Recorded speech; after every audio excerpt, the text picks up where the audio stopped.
안녕하세요. 이재철 강사입니다. 제가 한 가지 죄송하게 됐어요.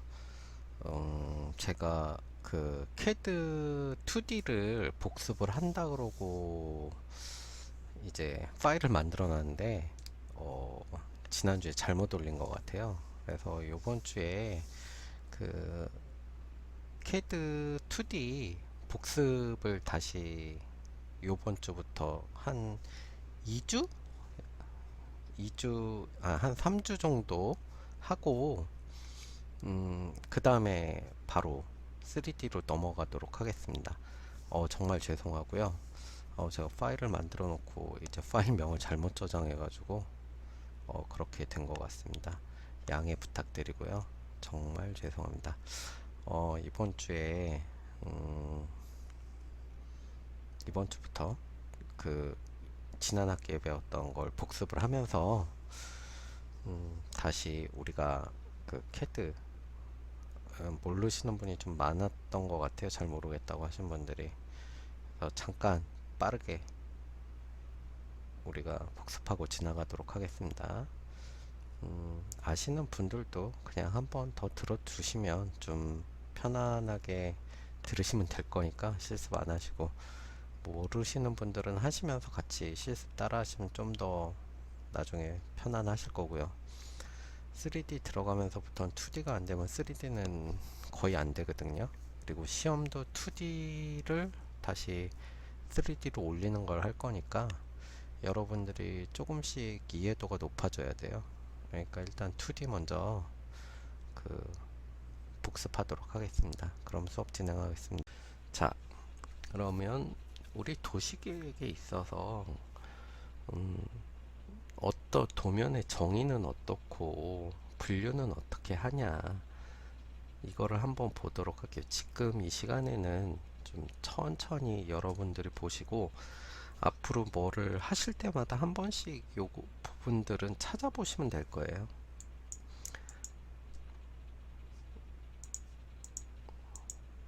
일반적으로 도시계획에 있어서 도면이라 하면 국토의 친환경적이고 계획적인 보전을 이용하게 유도하기 위해서 환경성과 그 종합적으로 평가해서 전국을 5개 등급으로 나누고 색채를 관리하는 지형도를 표시한 거죠. 그 다음에 도시 계획에 있어서 지도의 분류를 보시면 이렇게 나뉘어요. 축적에 의한 분류가 있고, 뭐 소축적 지도, 대축적 지도 이렇게 나누죠. 우리가 이거는 뭐 큰 범위를 다룰 것이냐, 작은 범위를 따를 것이냐에 따라서 소축적이냐, 대축적이냐를 다룰 것이고, 이제 종류에 의한 분류는 뭐 일반도가 있고 주제도가 있습니다. 뭐 일반도는 우리가 좀 뭐 산지 지형, 해안선, 뭐 논밭, 산림 쭉 이런 것들이 나와 있는 것들을 얘기하는 거죠. 일명 지형 지적도를 얘기하는 거고, 주제도는 특정한 목적에 따라 이제 주제만을 나타내는 뭐 지도예요. 뭐 일기도, 기상도라 그러죠 우리가. 그 다음에 운전할 때 쓰는 내비게이션에 쓰는 도로도, 그 다음에 항해할 수 있는 해도, 통계가 그래프를 넣은 뭐 통계지도, 앞으로 요 뒤쪽에 보시면 여러 가지가 있을 텐데 그런 것들이 있고, 작성에 의한 분류법, 이거 뭐 실측도, 우리가 직접 가가지고 뭐 측량이나 직접 뭐 작성한 지도를 얘기하죠. 아니면 우리가 항공 측량으로 해서 정확하지 않다 그럼 나가서 실측. 그 여러분들이 아마 좀 보신 분들 많을 거예요. 그 공고나 뭐 이런 쪽, 아니면 토목과가 있는 학교 가보면 뭐 이상한 짝대기 하나 들고 뭐 이렇게 무전기 하나 들고 이렇게 뭐 삼각대 놓고 그 위에 무슨 기계를 보면서 뭐 얼마로 옮겨 뭐 이렇게 서로 무전기로 주고 받으면서 그거를 측량하는 게 있어요. 지적에 관한 것들인데 뭐 그거고, 편찬토는 실측을 바탕으로 하여 다시 작성한 지도를 얘기하는 거죠. 근데 뭐 여러분들이 지금 우리가 이제 도면 앞으로 그릴 것들은 어, 편찬도에 가깝다고 해야 되나? 그 왜 그러냐 그러면 우리가 이 지형 지적도나 이런 걸 수치 지도로 솔직히 구하려면 돈이 좀 너무 많이 드니까 임시 방편으로 네이버 지도나 무료로 나온 것들을 포토샵으로 캡처를 해서 전부 이어 붙인 다음에 그것들을 캐드로 불러와서 지도화 시키는 거죠. 그래서 스케일이나 뭐 이런 것들을 맞추는 거기 때문에 우리가 하는 것들은 편찬도에 가깝다고 볼 수 있어요. 자, 지형 지적도 우리가 제일 많이 보는 지도죠. 뭐 종이 지형도가 있고 수치 지형도가 있는데 여러분들이 아마 제일 많이 다루는 지도가 될 거예요. 뭐 대표적인 일반도로 지형, 취락, 도로, 각종 기관, 산림이 표시된 지도고요. 이렇게 보시면 돈밭, 전답, 뭐 길, 철도 이런 것들이 다 표시되어 있죠. 그다음에 지형은 등고선에 의해 표현된다고.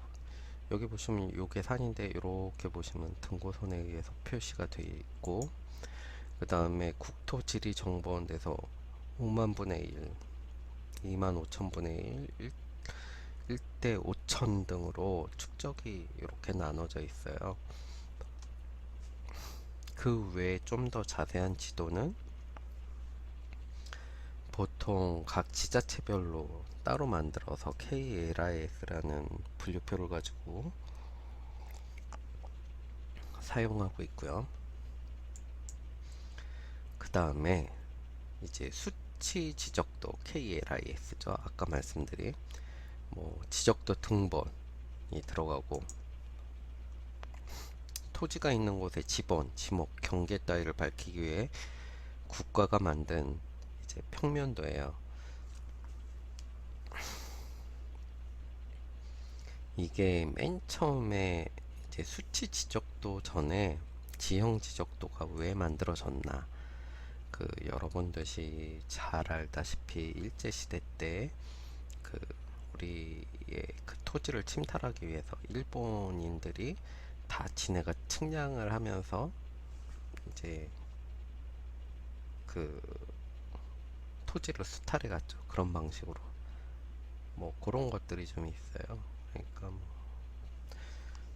이게 좋다 나쁘다를 떠나서 우리는 학문적으로 어쨌든 이러한 것들이 있었고 이거는 우리가 근대에 들어오면서 토지 왕조 시대에서 개유 이제 자유민주주의로 넘어오면서 소유권이나 이런 것들의 분쟁이 심해지니까 이런 것들을 만들어 놨다의 과도기적인 상태였고 이거는 완성본이다 이렇게 보시면 돼요.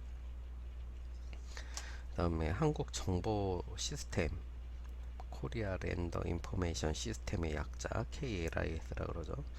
국토해양부에서 토지 행정 업무를 위해서 이제 자료를 일괄 관리하기 위해서 만든 거예요. 그래서 여러분들이 아마 그 엔지니어링 회사나 뭐 이렇게 좀 가셔도 제일 많이 보시는 도면이 KLIS 지형 지적도 요 두 개가 될 거예요. 아마. 학생 때는 지형 지적도 KLIS까지는 아마 잘 안 보실 거예요. 이게 좀 비싸가지고 잘 외부로 나오는 도면도 아니고 그 다음에 그 밖에 주제도라 그랬죠. 네. 여러분들이 이제 개발 사업이나 이런 것들로 하실 때 양평에 우리가 뭘 개발해야 되겠다. 그러면 이런 것들을 좀 보셔야 돼요. 국토 환경 평가도 국토의 친환경적인 계획 보전 발전을 위해서 종합적으로 평가하여 5개 등급으로 분류하고 있고 뭐 녹색일수록 높은 곳이니까 여기 안 되겠죠 개발이. 그리고 5등급은 낮은 데니까 되겠죠. 그리고 여기 보시면 뭐 상수도 보호구역이냐 뭐 이런 생태환경적 핵심 보전지구냐 이런 것들이 있어서 이런 등급이 높은 지역은 아예 개발이 안 되게 돼 있어요. 그러니까 여러분들이 이게 개발이 되냐 안 되냐를 볼 때 뭐 국토 환경 평가도를 제일 먼저 찾아보시면 아마 가장 간편하게 여기가 된다 안 된다를 구분하실 수 있을 거예요.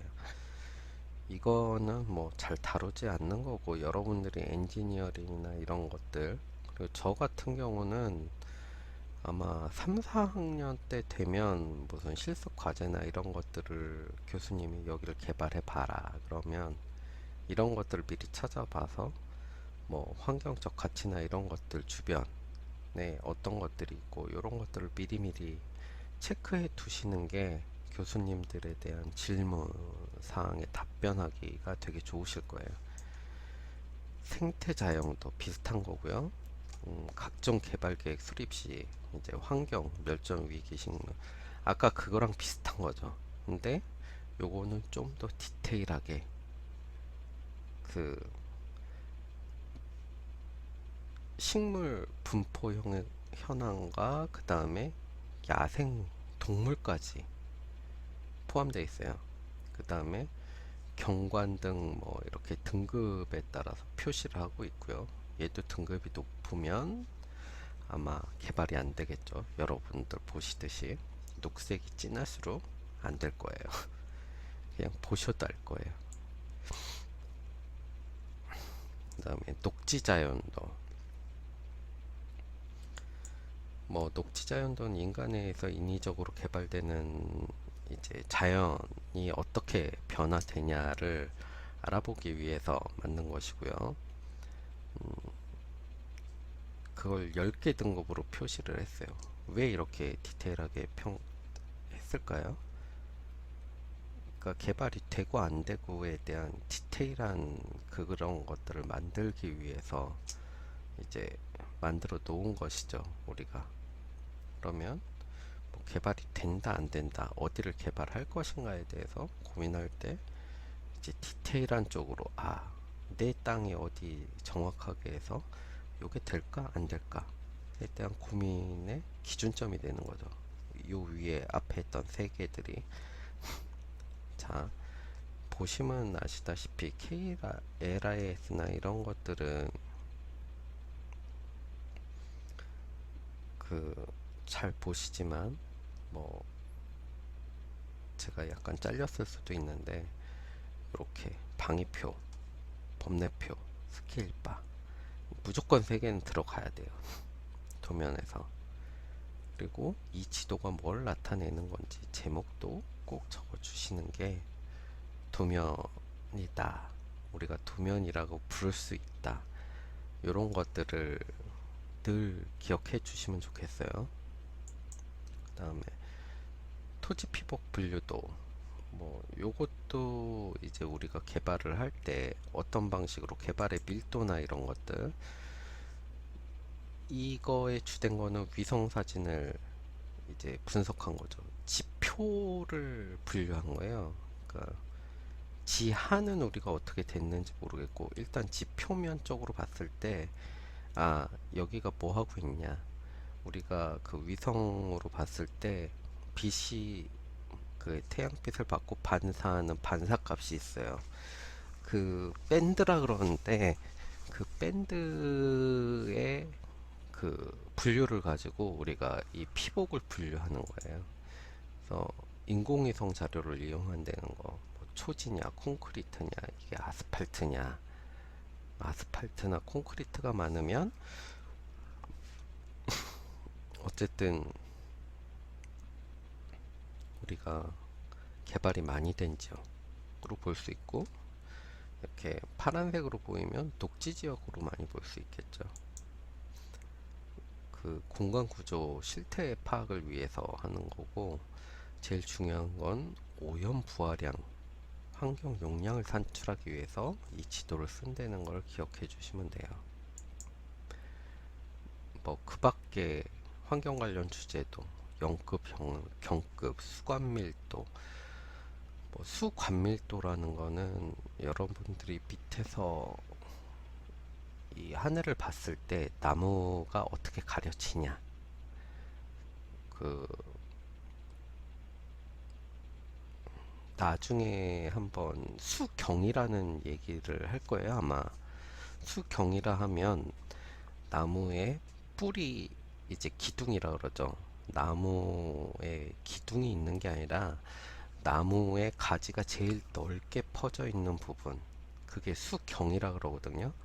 그 부분들이 어떻게 촘촘히 돼서 연결돼 있나에 대한 것들을 나타내는 거예요. 식생지수, 뭐 비오톱 지도, 토양 지도, 지질 지도, 뭐 음영 기복도 이렇게 나오는데, 음영 기복도는 우리가 만약에 개발할 지역들이 뭐 경사가 어느 정도 되냐에 대한 거고, 그리고 여기 보시면 지질도, 요것도 의외로 중요하죠. 왜? 너무 땅이 무른 지역이나 이런 데 도시를 세우면 어떻게 될까요? 시간이 지날수록 내려앉겠죠. 그런 것들을 위해서 우리가 지반이나 이런 것들을 좀 확인해 볼 필요가 있어요. 그래서 지질도 이런 것들도 확인을 해야 돼요. 뭐 쭉 보시면 이런 것들이 있다. 요 정도만 아시고 나중에 각각 필요한 것들은 그때그때 찾아보시는 게 좋아요.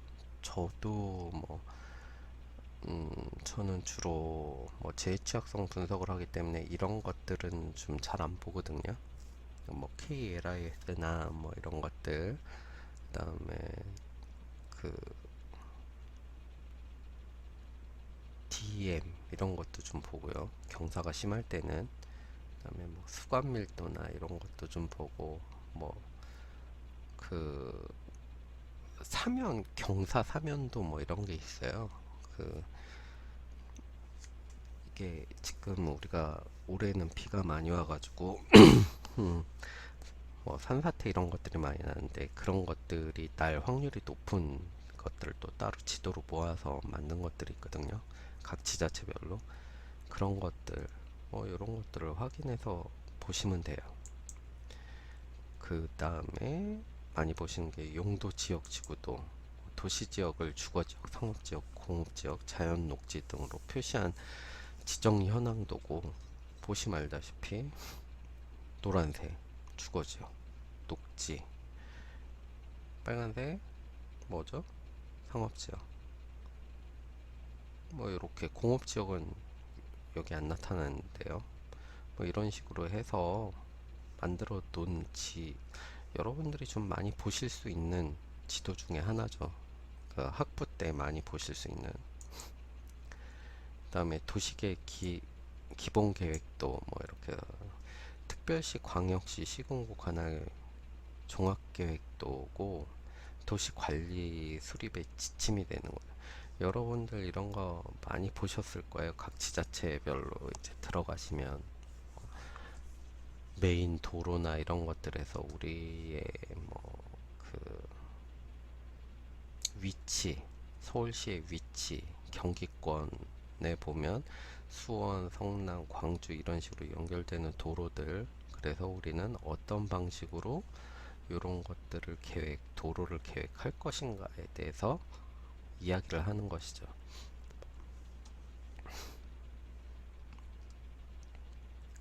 도로나 철도, 요게 아마 철도예요.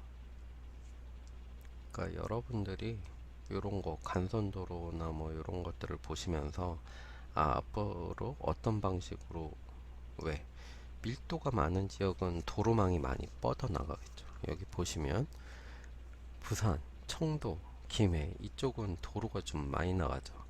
여기 부산 연결되는 부산 이런 쪽은 어떻게 개발 밀도가 높겠죠. 요구가 심하단 말이에요. 그 다음에 서울 방향으로 가는 쪽도 뭐 좀 그러겠죠. 그 다음에 중심시가지, 이런 식으로 하면서 우리가 어떤 방식으로 좀 더 도시를 뭐 이루어 나갈 것인가에 대한 고민들을 해보는 거죠.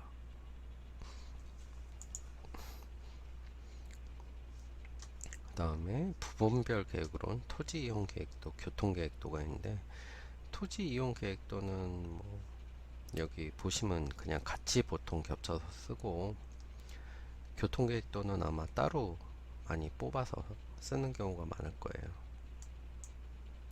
다음에 그 외의 주제도, 공간 구조도, 여러분들이 많이 쓴 거, 행정구역도, 뭐 토지 이용 계획도 아까 나왔죠. 항공도, 해도, 이런 것들이 있습니다. 다음에 뭐 이런 것들은 여러분들이 앞으로 좀 보시면서 계속 활용을 하시면 되는 것들이고, 이해를 지금 듣는다고 해서 여러분들이 100% 이해를 된다, 저는 그렇게 생각 안 해요. 이거는 자꾸 지도를 보고, 아 이건 뭐지 뭐지 이렇게 고민을 하시면서 넣으시는 거예요. 그냥 한 번씩 이런 것들이 있다, 이런 것만 지금 봐주시면 돼요. 그 다음에 지형 단면도, 뭐 이렇게 경사도가 있는 지역을 개발할 때는 우리가 단면도를 한 번씩 그려줘요. 왜냐, 뭐 일단 경사도가 15도 이상 되면 개발비가 많이 들거든요. 뭐 그런 것들을 판단해 보기 위해서도 그렇고, 과연 여기가 그런 뭐 산사태나 이런 것들이 일어날지 안 일어날지, 이런 것들, 그런 고민도 해봐야 되고, 뭐 여러 가지를 해야 되기 때문에 이런 것들 지형 단면도도 한번 봐주셔야 돼요. 일기도, 이건 우리가 제일 안 보는 것 중에 하나고, 그다음에 통계도는 여러분들이 이제 나중에 한 번씩 보실 수 있어요. 뭐 인구 통계나 이런 것들을 해서 어떤 방식으로 인구 분포나 이런 게 돼 있나, 아니면 뭐 전력 사용량이라던가 뭐 이런 것들을 보실 수 있고, 결국 제일 마지막에는 이런 방식으로 조감도를 통해서 우리가 이런 방식으로 개발을 하겠습니다 라고 보여주시는 거죠. 자, 여기까지는 도시계획에 의한 분류였고, 우리가 이제 요 다음부터는 여러분들은 왜 우리가 이걸 배워야 되냐, 건축 이제 도면의 기본적인 것들을 보실라 그러면 건축 쪽에서 온 거기 때문에, 우리가 예전에는 도시를 만든다기보다는, 여러분 한번 생각해 보세요. 인간이 어떻게 그렇게 큰 도시를 한꺼번에 이해하고 설계하고 이런 것들을 만들 수가 있었을까요? 없었겠죠. 건물 한 채 한 채 뭐 이런 것들을 고민하고 오밀조밀 놓다 보니까, 우리가 대충적으로 그게 쌓여서 도시는 이런 식으로 가는 게 좋겠다라고 만들어진 것이에요. 그렇기 때문에 음, 우리는 이제 평면도나 기본적인 건축 도면을 이해를 해야 돼요. 왜? 여러분들이 공무원이 될 수도 있고, 공무원이 돼서 이렇게 딱 가져왔는데, 이거 문이 좀 잘못 난 것 같은데요, 이제 출입구가 잘못될 것 같은데요, 그러면 왜 그러시죠? 건축 쪽에선 무조건 우겨요. 그럼 여러분들이 건축 계획적으로 봤을 때 요러요러한 면을 봤는데, 뭐 이거는 북측보다는 남쪽으로 빼시는 게 좋지 않겠냐, 뭐 이런 코멘트를 달 수도 있는 것이고, 여러 가지 얘기를 할 수 있는 것이거든요. 그러니까 여러분들이 어, 건축 평면도나 건축 도면을 좀 보실 줄 알아야 된다고 생각해요. 그리고 우리가 캐드를 배울 때 제일 쉬운 거는 도시계획적인 걸 배우기 전에 선 뭐 이런 것들을 배우면서 건축 도면을 먼저 그릴 거예요. 뭐 이렇게 복잡한 것까지는 아니겠지만 여러분들이 한번 그려 보셔야 되는 거기 때문에 제가 이제 설명드리는 거고, 여러분 이게 지금 보이는 평면도인데, 평면도의 특징이 뭘까요?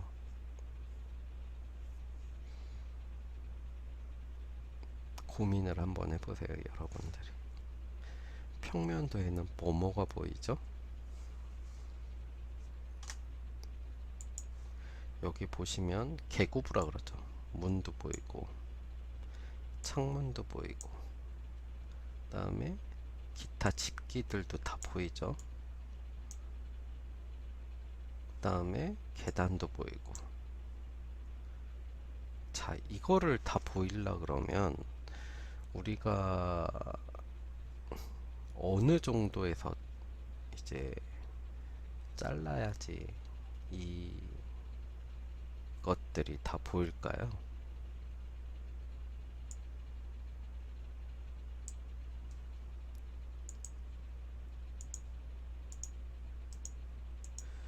모르시겠어요? 자, 생각을 조금 했어요. 뭐 어떤 사람은 1m요 이러는데, 자, 1m로 자르면 보통 테이블 높이가 어느 정도 될 것 같아요, 여러분? 뭐 높은 거는 1.2m까지 올라가죠. 왜 스툴식으로 돼서 좀 높이 올라가는 것들이 있으면, 그러면 1m로 하면 얘 잘리겠죠. 그리고 우리가 이 개구부가 보통 창문 높이가 어느 정도 되나요? 이게 우리가 1m로 자르면 이게 보일까요? 안 보일까요? 안 보이겠죠. 건축법상 창문이나 이런 것들이 있을 때는 높이가 1.2m 이상 돼야 돼요. 왜? 사람이 숙였을 때 바로 떨어지기 쉽지 않게 하기 위해서, 허리나 이런 데 걸리게끔 만들어 주기 위해서 1.2m 높이를 가지게끔 돼 있어요. 그래서 평면도라 하면 건축인데 구조 배치를 다 보여주는 것이고, 높이는 수평면으로 이제 계구부나 플로어 플랜을 나타낸다고 하죠. 자, 그래서 1.2m 높이에서 건축물을 수평으로 잘라서 보는 게 우리가 평면도라고 이야기할 수 있는 거예요. 축적은 50분의 1, 요건 인테리어 쪽에서 쓰는 거고요. 50분의 1, 100분의 1은 인테리어, 100분의 1부터 이제 뭐 200분의 1, 뭐 요 정도는 건축에서 많이 쓰는 거고. 이걸 어떻게 그리냐, 여러분들이 아마 1학년 들어오실 때 삼각자 스케일 T자는 요새 아이자 쓰니까 안 받으실 거고, 요 두 개는 받으실 거예요. 그러면 그 삼각형으로 된 자를 보면 어떤 데는 100분의 1, 200분의 1, 300분의 1, 400분의 1, 500분의 1, 600분의 1 이렇게 돼서 6개로 이렇게 잴 수 있는 게 있어요. 그러면 거기에 뭐 1cm가 1m, 그래서 그거를 가지고 우리가 보통 도면을 그릴 때 많이 이용을 하죠. 그래서 이 평면도를 봤을 때 계구부, 플로어 플랜이라 그러죠. 이게 침실인지 욕실인지 뭐 거실인지 이런 걸 다 알 수 있어야 되고, 가구 배치까지 다 나와야 되죠. 그, 교수님, 그럼 학생들은 꼭 물어봐요. 교수님, 저희는 이런 가구 배치를 안 하고 다르게 하는데요. 이거는 왜 가구 배치를 이런 방식으로 해 놓을까요? 일단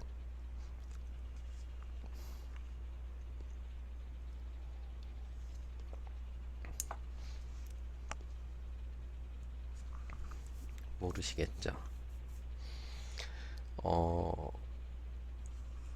우리가 플로어 플랜이라 그래서 일단 가구를 이런 방식으로 좀 기계적으로 깔아 놓는 게 있어요. 뭐 특히 뭐 주방 같은 개조, 가배 이런 식으로 돼 있거든요. 개수구, 그 다음에 조리대, 뭐 개조, 가열대, 배선대, 이렇게 해서 네 가지를 위주로 이렇게 만들어 놔요. 뭐 개수대, 배선대, 그 다음에 가열대죠. 그 다음에 요 부분 어딘가에 전자레인지가 들어가고, 배선대, 만든 음식을 놓는 곳 이렇게 들어가는 거예요. 그래서 개조, 가배. 이것들을 해놓는 이유는 우리가 이제 전반적으로 조명을 어디다 설치할지에 대한 고민을 하는 거예요. 그 다음에 여기 보시면 콘센트 뽑아 놓는 자리들이 있어요. 이 콘센트를 어떤 쪽으로 뽑아 놓을지에 대한 것들을 고민하기 위해서 미리 계략적으로 이런 것들을 다 만들어 놓는 거죠. 그래서 보통 요 정도 되면 우리는 요 정도에다가 뭐 그 조명을 어떤 방식으로 깔아야 되겠다, 뭐 이런 것들을 고민해서 만들어 놓는 거예요. 그래서 미리 이런 가구 배치나 이런 것들을 고민을 하기 위해서 우리 평면도를 보면서 이제 천장까지 고민을 하는 거죠. 평면도를 잘 그리면 천장도가 편하고, 그 다음에 단면도, 인면도도 되게 쉽게 그릴 수 있어요.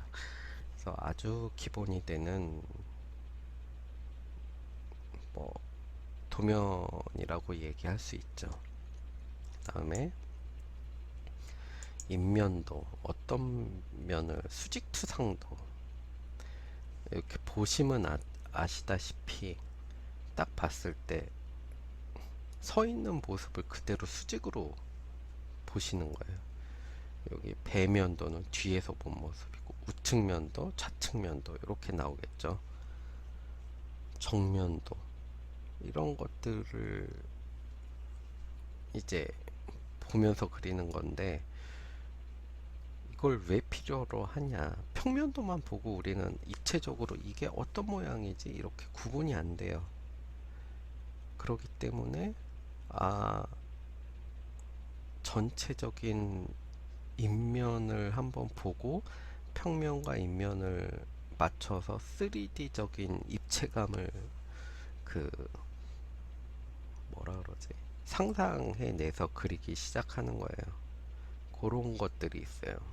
그리고 여러분들이 혹시라도 뭐 건축과나 이쪽으로 수업을 좀 들어두시는 게 좋을 것 같아요. 저 같은 경우는 추천을 해요. 뭐 건축, 그 다음에 도시계획, 요거를 하시면서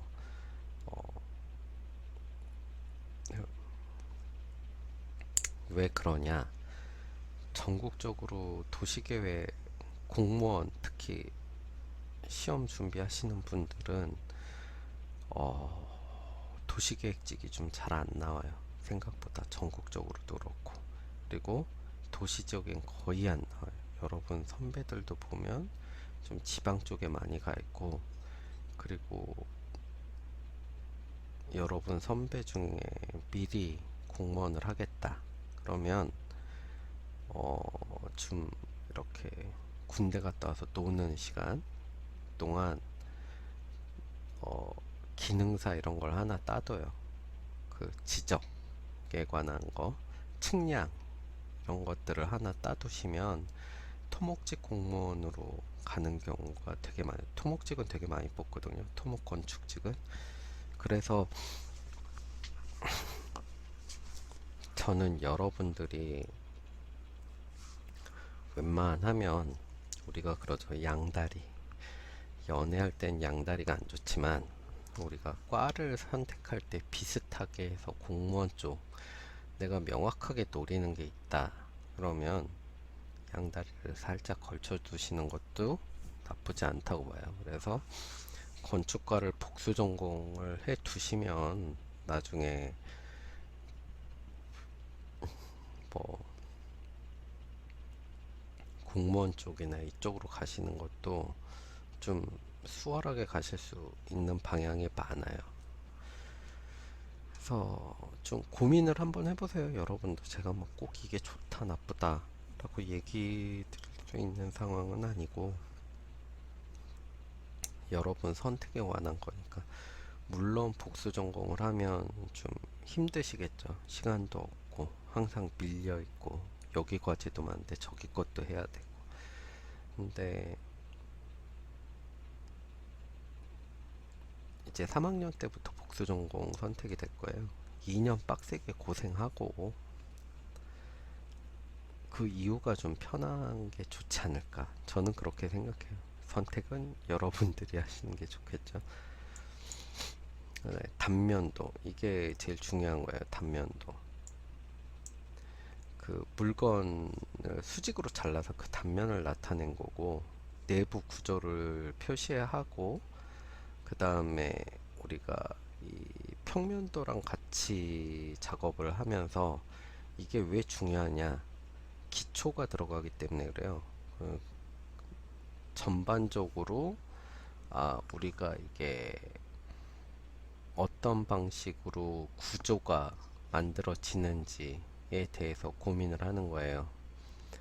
뭐 보통 평면도에서 아 우리 아까 보신 평면도에서 AA 다시 뭐 이런 식으로 하면 요게 A 단면도 가에서 나 뭐 이런 식으로 하는 거고, 이제 천장 높이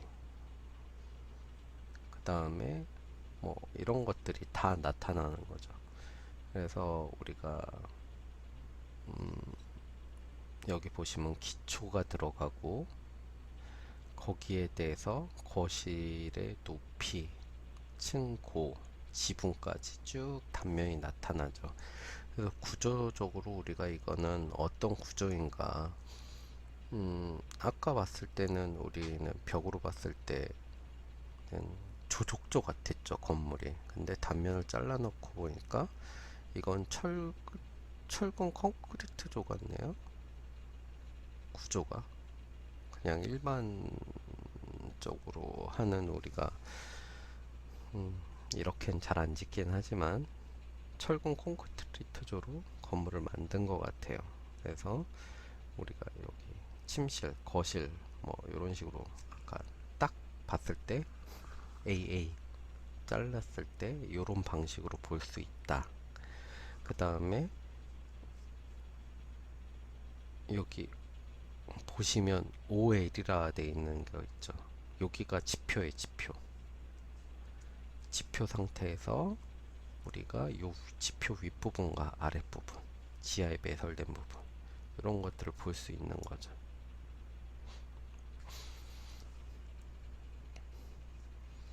이거 단면도는 제가 외국 대학원 들어갈 때 기본적으로 시험에 단면도가 나왔어요. 그래서 단면도는 좀 잘 봐두시는 게 좋을 거예요.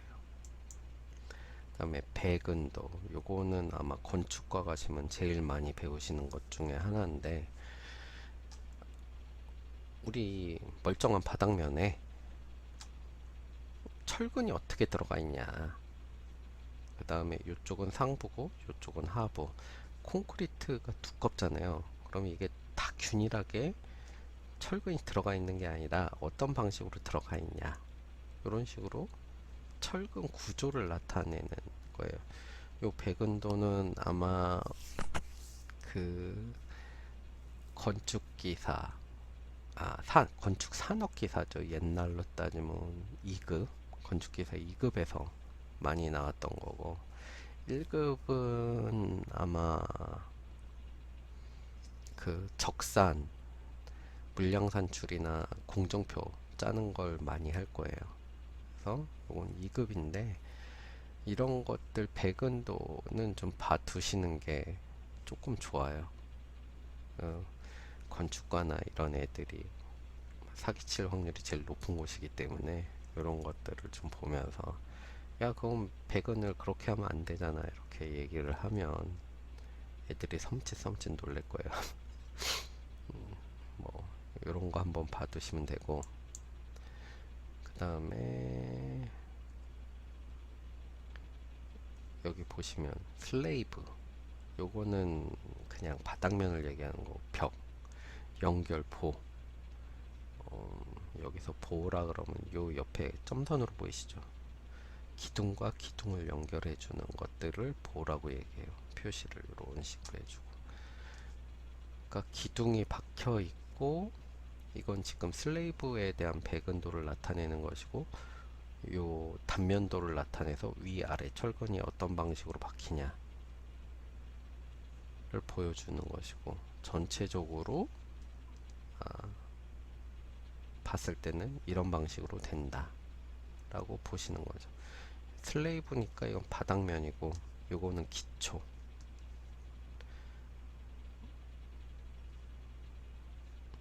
그리고 이런 것들은 한 번씩 여러분들이 특별히 그릴 일은 없을 거예요.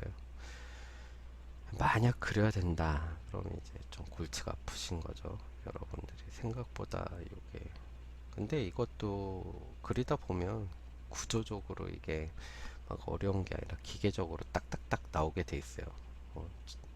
이형 철근 간격은 뭐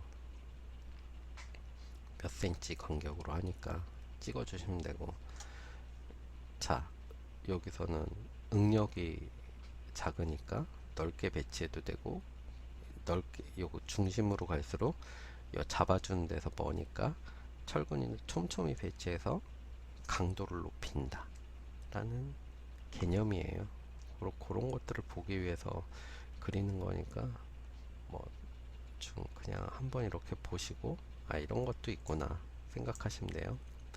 상세도 이제 여러분들이 제가 아까 보셨지만 조족조는 이런 방식으로 들어가게 되겠죠.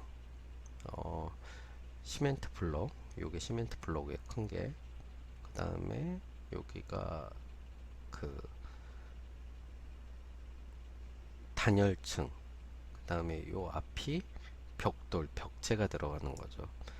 뭐 보통 시멘트 블록으로 할 수도 있고 벽돌로 할 수도 있는데 조족조는 보통 이런 방식으로 많이 써요.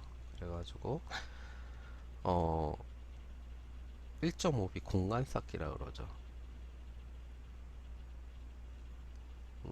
그거는 지금 요런 걸로 설명드리기에는 좀 힘들고 나중에 만났을 때 한번 뭐 물어보시는 분이 있다면 설명드릴 기회가 있을 거예요. 뭐 건축 설계에서 20분의 1로 단면 상세도라고 하는데 이거 물량 뽑거나 시공할 때 조금 디테일하게 해야 되는 부분들, 이렇게 뭐 앙카가 박힌 데는가 이런 것들, 철물이 박혀 가지고 어떤 방식으로 해야 되는가에 대한 것들이 나와 있을 때 세부적으로 우리가 따로 도면을 그려요.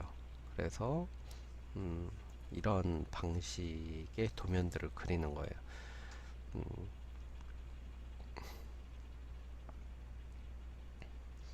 그리고 요번에 태풍 불고 그랬을 때 벽체가 날아간다 그랬죠. 이런 방식으로 시공한 것들이에요. 뭐 붙임 벽돌이라 그래서 여긴 돌을 붙였는데 벽에다 앙카를 대고 걸쇠를 걸어 가지고 돌을 이렇게 연결을 한 거죠. 그러면 요 떠진 상태에서 물이나 이런 것들이 스며들어도 일로 떨어지겠죠. 그러기 때문에 뭐 방수나 이런 거에 효과가 있다 그래서 이런 것들을 했는데, 이런 것들이 지금 핑크 아이소 좀 이 단열재를 밖으로 붙이는 방식으로 이렇게 한동안 시공을 많이 했어요. 그럼 바람이 불면 어떨까요? 돌은 그나마 무거워서 좀 버티는데 이런 것들은 플라스틱이나 핑카이소 같은 경우는 여러분들이 아시다시피 센 바람이 불면 요 정도 걸어 놓으면 이게 떨어져 나가겠죠. 그래서 태풍이 왔을 때 벽면이 떨어져 나갔다. 저게 날아가네. 그러면 여러분들은 기본적으로 시공을 이런 방식으로 했다고 생각하시면 돼요. 그러니까 뉴스나 이런 거를 봤을 때 건축물이 어떤 상태다라고 얘기를 하면 기본적으로 저 같은 경우는 느낌이 오죠. 이런 방식으로 했겠구나. 저게 왜 날아가지?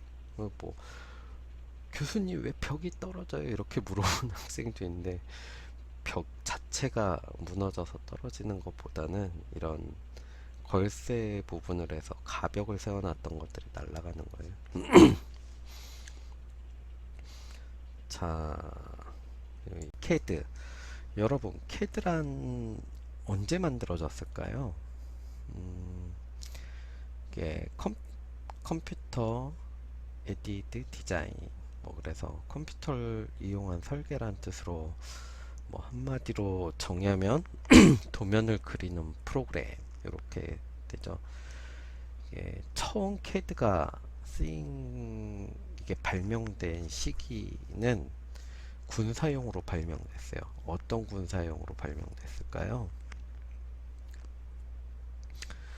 여러분들 중에 아직 대부분 다 군대를 안 갔다 오셨고, 만약 군대를 포병이나 이쪽으로 가시면 우리가 그 곡사포라 그래서 이렇게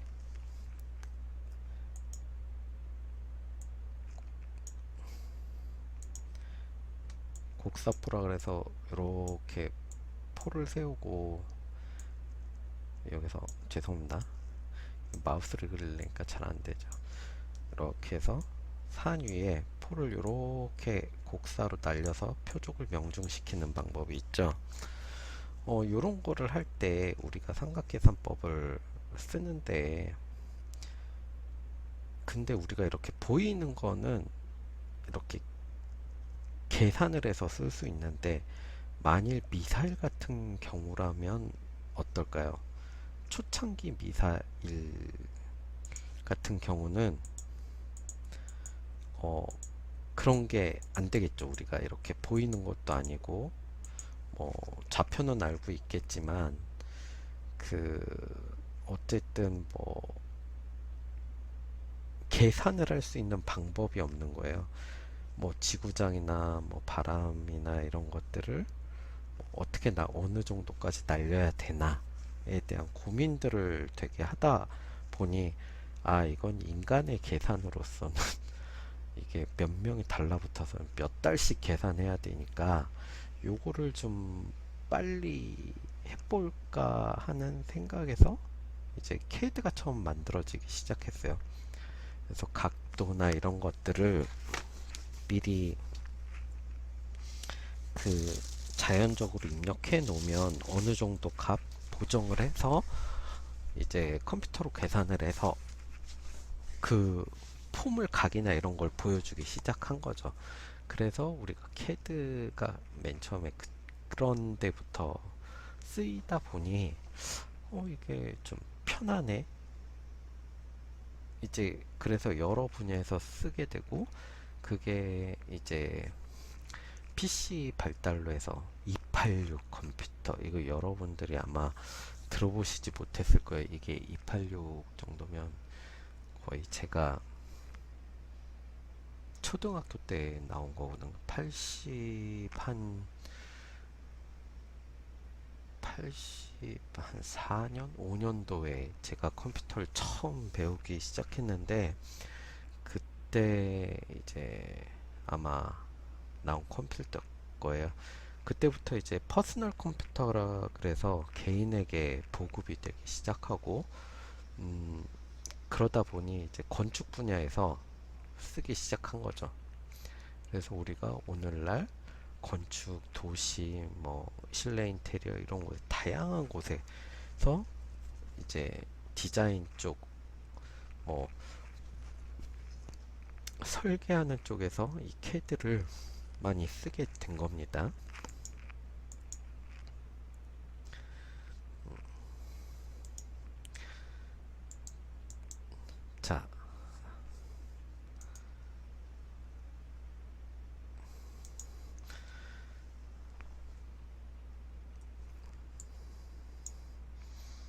자, 이제 뭐 군사용 아까 말씀드렸듯이 미사일 발사한 부분 이런 것들을 이제 정밀한 부분으로 하기 위해서 사용하기 시작했죠.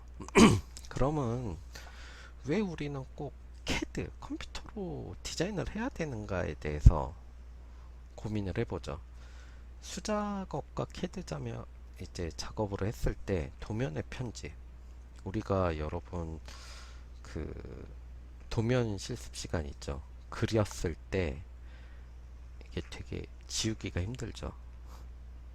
근데 캐드는 되게 간단하게 명령어를 집어넣어서 이제 수정을 할 수가 있고, 도면의 보관을 보면 이제 여러분 막 이제 화통 말아가지고 막 집어넣고 이제 다니잖아요. 교수님이 과제 내주고 그러면 그렇게 들고 다니기 되게 불편한데, 캐드 같은 경우는 어떻게 USB 메모리, 뭐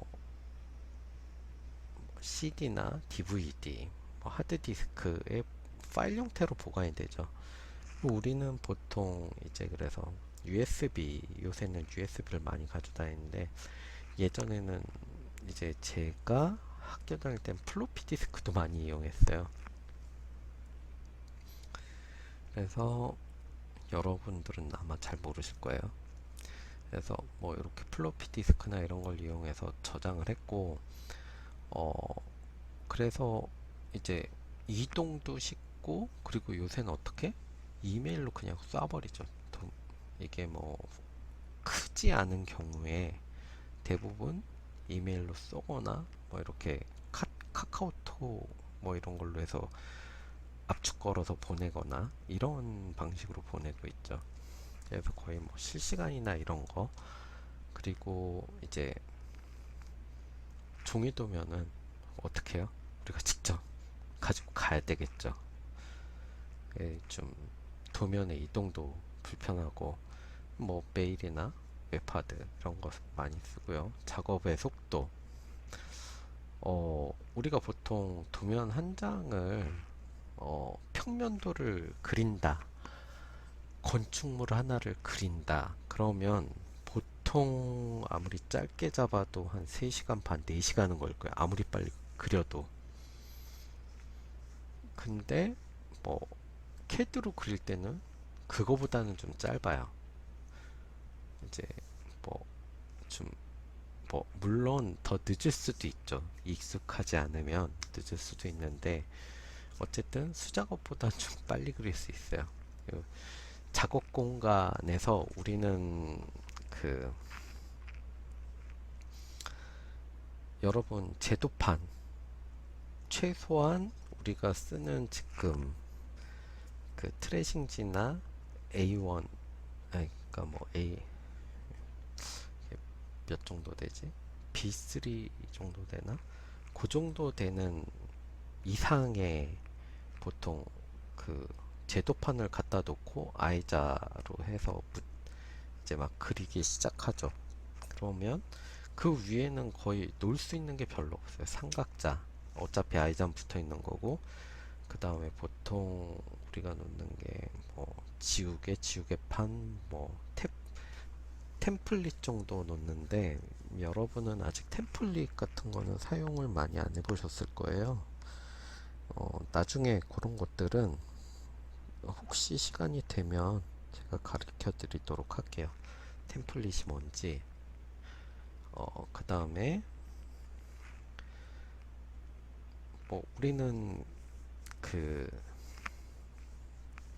캐드 같은 경우는 PC, 노트북만 있으면 웬만한 데선 다 작업이 되죠. 그리고 그냥 보기만 하는 거 같은 경우는 우리가 아이패드나 태블릿 PC에도 가능해요. 근데 거기서는 이제 보통 수정 작업이나 이런 게 좀 힘들죠. 아직까지 제가 그 태블릿용으로 나와 있는 캐드 프로그램은 잘 보질 못했어요. 그 아직까지 뭐라 그러지? 그 개발이 되진 않는데, 근데 우리는 뷰어 정도는 작업을 한 결과물을 볼 수는 있는 것 같아요. 그 다음에 뭐 작업의 연관성, 어, 우리가 이 도면을 가지고 다른 작업을 하기가 좀 힘들죠. 무슨 소리냐, 그럼 평면도를 놓고 우리가 천장도를 그려야 된다. 그러면 그 위에 트레이싱지를 하나 더 엎어 놓고 본을 떠서 그리긴 하지만, 그 밑에 도면이 찢어질까봐 이제 좀 되게 조심조심해서 그리고 좀 불편하게 그리죠. 근데 뭐 우리는 평면도를 그려놓고 나중에 뭐 다음 학기를 3D 모델링 같은 경우 3D 캐드를 제가 또 강의는 하겠지만 뭐 평면도 있으면 인면도 그리고 인면도를 잘라서 단면도 그리고 이런 작업들이 되게 편하게 가능합니다. 어쨌든 그 다음에 설계 과정에 오차 발생이 이제 크고 확인하기가 까다롭죠. 근데 오차 발생이 적고 검토하기가 쉽다. 왜? 캐드는 미리 단위로 거의 하죠. 근데 여러분 우리가 보통 손도면 같은 경우는 어떻죠? 우리가 그 여러분이 처음에 입학하셨을 때 받으셨을지 모르는데 그 스케일자라고 있죠. 삼각형으로 돼서 이렇게 쫙쫙쫙 돌려서 그리는 어쨌든 고기에서 1mm 차이는 보통 우리가 보통 얼마 차이라고 생각하세요? 1m 차이. 뭐 100분의 1에서 1m 차이다. 그러면 우리가 보통 도로를 뭐 2km를 깐다. 1m를 잘못 계산했다. 그러면 그 견적이나 그 토지 구매 비용 이런 것들이 어마어마하게 차이가 나죠. 그래서 여러분들이 그 도면을 실수로 긋는 것들을 조심해야 된다는 거예요. 도시 건축 뭐 인테리어 쪽 이쪽은 어쨌든 비용 자체가 어마무시하게 크게 차이가 나요. 그 조금의 차이로. 그러니까 명동은 땅 한 평이 뭐 10억 정도 되죠. 10억에서 20억 막 이렇게 10억, 20억 한 평을 사면 반 평을 금으로 깔 수 있다. 이렇게 얘기를 할 정도인데 여러분들이 생각해 보세요. 뭐 1m를 뭐 길이라는 게 좀 아무리 적어도 몇 킬로는 될 텐데 그거를 1m 단위를 틀렸다 그러면 천문학적인 이제 보상 비용이나 이런 것들이 문제가 심각해질 거예요. 그래서 좀 우리나 건축 인테리어 쪽은 조금 이제 교수님들도 그렇고 현장 가도 좀 이렇게 타이트하게 모든 거를 좀 야단을 치시면서 가리키는 것들이 있을 거예요. 그거는 여러분들이 조금 이해하셔야 돼요. 그게 왜 그러냐 그러면 뭐 돈도 문제지만 그 나중에 우리가 그 어쨌든 간에 뭐 사람의 공익성이나 이런 것들 통과성 차량의 통행성 이런 것들을 고려를 좀 할 때 1mm 차이가 1m 차이가 날 수 있다는 그런 개념을 가지고 접근을 해야 된다는 거죠. 그래서 조금 여러분들이 하시는 일들에 대해서 고민을 조금 해보셔야 돼요. 뭐 오토캐드는 이제 그런 캐드를 좀 더 편하게 쓰기 위해서 오토데스크사에서 개발한 프로그램으로 90년대 초까지는 워크스테이션 시스템에서만 실행됐던 것이고요. PC용으로 개발해서 선풍적인 인기를 몰았고 지금 캐드 프로그램을 표준화하였다는 거죠. 오토캐드의 특징은 범용성이 크다는 거예요. 그리고 개방형 구조고 여러 가지 프로그램에서 호환할 수 있어요. 오토캐드 같은 경우는. 저도 보통 3D나 이런 거를 실사로 뽑아낼 때는 어, 맥스에 가서 이제 캐드에서 3D로 올려서 맥스에서 매핑, 그러니까 질감을 입힌다 그러죠. 그걸 매핑 처리를 한다 그러는데 매핑을 해가지고 입히는 방식으로 하고 있어요. 그러면 그 3D 프로그램에서 그리는 것보다 정확하면서 좀 더 그 수월하게끔 이렇게 건축을 용이하게 그릴 수 있어요. 도시도 그렇고 전체적인 볼륨감이나 이런 것들이 뭐 그 다음에 여러분들이 그것뿐만이 아니죠. 이거를 JPG 파일이나 뭐 딴 걸로 바꿔가지고 어 포토샵에서 일러스트나 포토샵에서 작업을 한 다음에 그 나중에 도면을 해서 우리가 판넬을 만들죠. 판넬에 넣을 수도 있는 것이고 여러 가지 프로그램에서 같이 응용해서 쓸 수 있는 거죠. 그리고 이제 조금 여담으로 하자면 이 제가 캐드를 처음 배운 게 96년도인가? 95년도 95년도겠네요. 이제 군대 갔다 와서 복학을 하니까 이제 캐드라는 걸 배우기 시작하는데 너무 좀 막막하더라고요. 근데 그 당시에는 지금의 캐드랑은 좀 많이 틀렸어요. 명령어를 일일이 써가지고 이렇게 좀 입력하면서 그리는 구조였어가지고 지금보다는 되게 불편하게 캐드를 배웠어요. 그래서 아직까지 잘 쓰고 있기는 한데 여러분들한테 가르치기도 하고 그 당시에는 그랬죠. 그리고 워크스테이션이라는 게 보통 서버급을 얘기하는데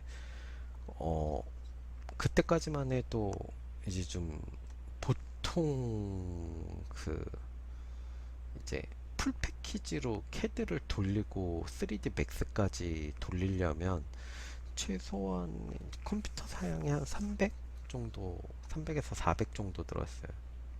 그거 본인이 조립했을 때. 그리고 있는 그 캐드를 깔리는 보통 고사양 제품을 산다 그러면 한 600에서 700까지 드는 가격의 컴퓨터를 사야지 캐드를 원활하게 쓸 수 있었거든요. 근데 요즘 캐드가 좀 많이 바뀌면서 그 조금씩 가벼워져서 지금은 노트북에서도 잘 돌아가죠. 뭐 이따 그런 것들은 좀 더 설명을 할 거고.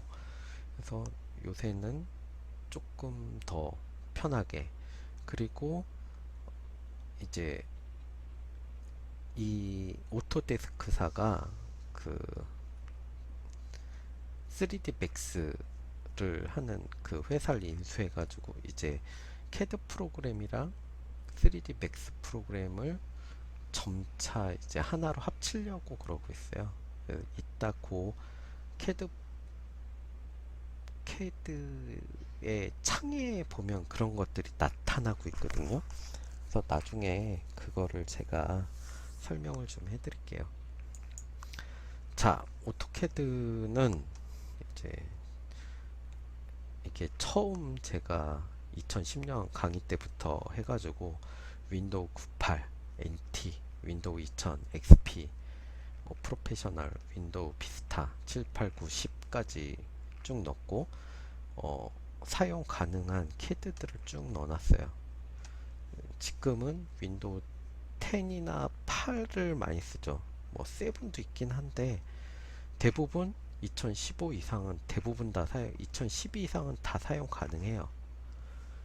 여러분들이 그래서 좀 편안한 거 아무거나 이제 갖다 쓰시면 돼요. 근데 저는 참고로 2019 버전을 쓰고 있는데 여러분들이 만약에 지금 오토데스크사에 있는 거 2020 막 이런 거 다운받아서 쓰셨다면 나중에 제가 캐드를 파일을 받을 때 다운그레이드를 해서 저장을 해 주셔야 제가 그 열어볼 수가 있어요. 그런 것들은 좀 이따 다시 설명드릴게요. 뭐 그런 것들도 있고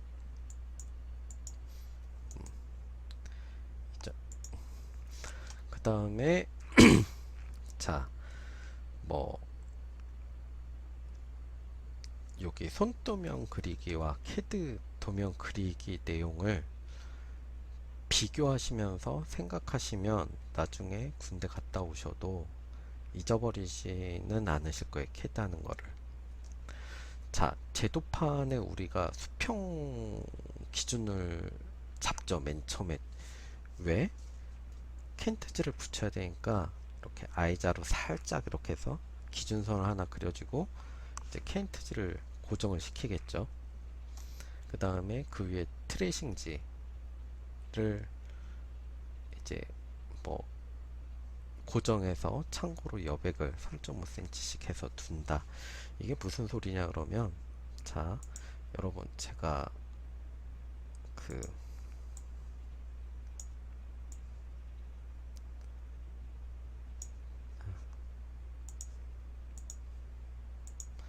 제가 여기다 그림을 따로 한번 그려볼게요. 어디다 그릴까?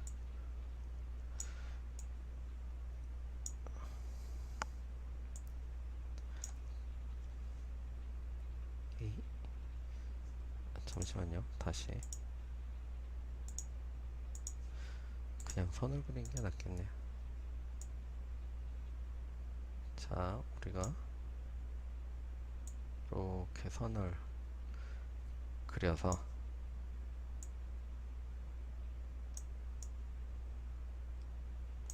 자, 이걸 제도판이라 생각해 봅시다. 이게 무슨 소리냐? 여기에 I자를 이렇게 여러분들이 지금 보시면 제도를 그리실 거예요. 이렇게 I자가 달려 있죠. 이렇게 I자가 달려 있고, 요 위에다가 이제 살짝 한번 싹 그릴 거예요. 이렇게 수평선을 쫙 자대고 한번 그리겠죠. 그 위에 어떻게? 이런 식으로 켄트지를 붙일 거예요. 자, 여러분 켄트지 붙일 때 보통 여러분들 어떻게 붙이세요? 그냥 막 붙이시죠. 보통 이렇게 붙여주시는 게 좋아요.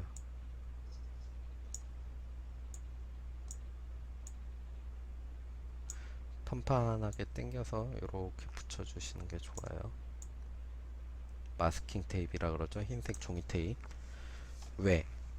이 위에 어쨌든 다시 트레싱지를 붙여야 될 거 아니에요. 이렇게 트레싱지 투명 종이를 붙이면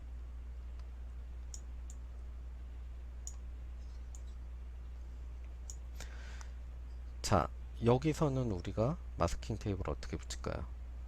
여기서는 다시 여러분들이 잘 아시다시피 이런 방식으로 붙여주는 게 좋겠죠.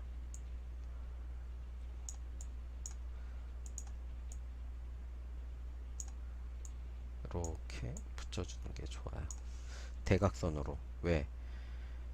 켄트지는 두꺼워서 잘 안 찢어져서 이 끝에다 붙여도 크게 문제가 안 되는데, 켄트지를 만약 이런 방식으로 붙이면, 그리고 같이 겹쳐서 이런 식으로 붙이게 되면 같이 뜯어지거나 이렇게 뜯을 때 찢어지는 경우가 많아요. 트레싱지가.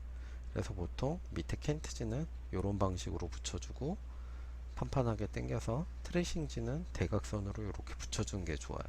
그래야 여러분들이 되게 뛰기가 쉬워요, 나중에. 그리고 요 안에다 우리가 이렇게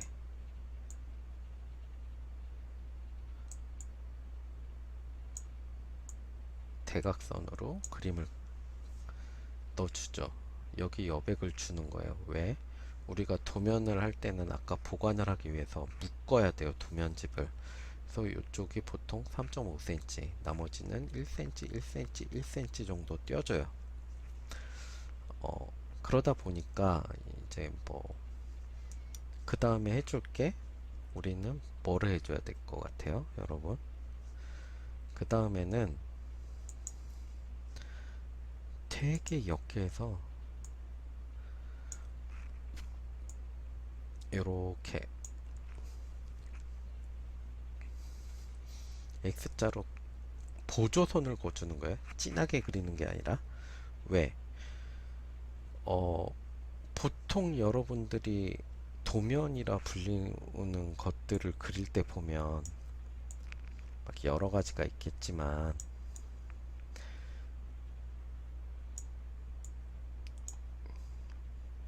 긴 면이 있고 짧은 면이 있죠. 그럼 우리는 이게 스케일로 이게 10m, 20m짜리다. 그러면 요 안에 스케일로 몇을 넣어줄지 요 대각선에서 이렇게 돌려서 재보는 거예요. 최대 크기로 들어갈 수 있는 스케일이 몇인지. 그래서 스케일을 일단 지정한 다음에 그때부터 그리기 시작하는 거죠. 그 다음에는 뭘 그려줄까요? 여기다가 이렇게 범례표를 하나 그려주고 그 다음부터 그리는 거죠. 제일 먼저 뭘 그려준다? 기준선을 그려줘야 되는 거죠. 어, 우리는 수평 기준선과 이게 수평 기준선과 가로 기준선을 제일 긴 것들을 그려서 최대한 이제 어떻게 그릴지 머릿속으로 생각한 다음에 이건 보조선이에요. 지금 그린 것들은 되게 얇게 그리시는 거예요. 지금까지는. 그 다음부터 이제 벽선, 뭐 건축을 기준으로 얘기할게요. 벽선을 이렇게 양쪽으로 거주는데 이걸 어떻게 긋냐? 빨리 긋는 방법이 있어요. 이 직각으로 된 부분에 45도를 자를 대고 이렇게 거주는 거예요. 그러면 입사각과 방사각이 같죠. 여기서 뭐 150, 150을 그리면 여기도 똑같이 만나는 점이 150, 150이 만날 거예요. 그럼 다시 수직으로 이렇게 그리면 여기 그린 거와 여기 그린 게 똑같이 나올 거예요. 왜? 입사각과 방사각은 같으니까 45도 선에서는. 그래서 우리가 그런 식으로 해서 이제 벽선을 그려주고 벽체 보조선을 그려주는 거예요. 왜? 벽체선을 처음부터 진하게 그려주면 문제가 뭐냐? 개구부, 문 같은 걸 그릴 때 또 다 지워줘야 되는 거예요. 그래서 보통 그 벽체 보조선에 개구부 표시를 해준 다음에 그 나머지 부분을 좀 짙은 색으로 그리게 되는 거죠. 그 뒤에 이제 뭐 여기 보시다시피 벽체 기준선 다 그리고 개구부 표시했고 그 다음에 가구 그려준 다음에 타일 마감재를 표시해 주죠. 그 다음에 문과 창호를 완성하고 벽체선을 이제서야 두꺼운 걸로 그려주는 거예요. 왜? 벽체선을 미리 두껍게 해주면 아이자로 왔다 갔다 하면서 이게 다 흑연이 묻어서 별로 안 예뻐져요, 도면이. 그래서 요걸 다 해준 다음에 나중에 치수선 뽑아가지고 이렇게 해서 글자까지 맞춰주면 완성이 되는 거죠. 자, 그러면 우리는 CAD는 어떻게 생각하면 되느냐? 자, 제도판을 모니터라 생각하세요. 모니터에 CAD 단축키를 실행하면 이제 화면이 하나 뜨겠죠. CAD. 그걸 캔트지라 생각하시고 이제 도면이 뜬 다음에 제가 도면을 항상 그리기 전에 어떤 분들은 막 급하게 입력을 하시려고 그래요. 그래서 제가 늘 얘기하는 게 레이어 먼저 해라. 레이어를 먼저 정해라. 몇 개를 쓸지 우리가. 거기에 대해서 늘 얘기를 하거든요. 레이어를 트레이싱지죠. 나중에 레이어도 설명해 드리겠지만 이렇게 할 거 이제 말씀드릴 거예요. 그리고 이제 도면을 보면 우리가 여기서 스케일을 정하죠. 스케일을 정했는데 우리는 도면은 1대1로 그리는 게 좋아요. 그러면 어떻게? 리미트를 정하면 돼요. 이따 다 가르쳐 드릴 거예요. 그냥 이 순서만 기억해 두시면 돼요. 리미트를 이제 도면 크기를 정하는데 리미트를 본인이 정하시면 돼요. 도면을 보고 몇 메타에 몇 메타 뭐 이 정도 해서 그 다음에 뭐 나머지는 비슷해요. 뭐 가로 세 기준선, 세로 기준선을 그리고 그 다음에 우리는 여기 어떻게 벽체를 45도로 해서 그렸는데 우리는 옵셋 명령어를 쓰면 이제 등간격으로 이렇게 이제 선을 복사시켜주는 의미예요. 이게 무슨 의미냐? 얘가 벽선이다.